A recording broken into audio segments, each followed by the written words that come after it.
ఇప్పటిదాకా అమెరికా లాభపడింది. ఎట్లాగా? ఆయుధ వ్యాపారంలో. ఎందుకు? యుద్ధాలను ప్రేరేపించడం ద్వారా.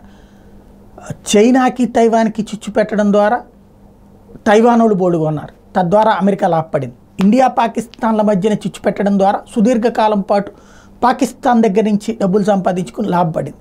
అదే సందర్భంలో ఉత్తర కొరియా దక్షిణ కొరియాల మధ్య చిచ్చు పెట్టడం ద్వారా దక్షిణ కొరియాకి ఆయుధాలు అమ్మి లాభపడింది.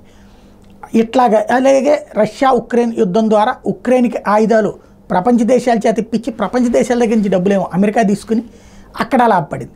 ఇప్పుడు రష్యా లాభపడే సందర్భం వచ్చింది. ఇరాన్తో తాజాగా ఒక ఒప్పందం జరిగింది అన్నట్టు ప్రచారం జరుగుతోంది. అదేంటి అంటే ఇరాన్ మీద ఇప్పుడు ఇరాన్ వెళ్ళి ఇజ్రాయెల్ మీద దాడి చేసింది. ఇజ్రాయెల్ ఏ క్షణంలోనైనా ఇరాన్ మీద దాడి చేయబోతోంది. దాంతో అట్లా జరిగినప్పుడు వీళ్ళ దగ్గర ఉన్న ఆయుధాలు చాలవు, ఎక్కువ అవసరం అవుతుంది.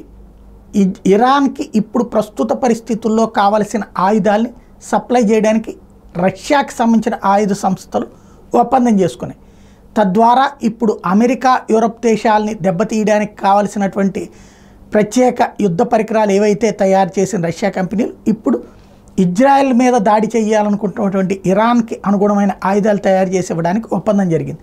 తద్వారా రష్యా లబ్ధి పొందబోతోంది ఇప్పుడు.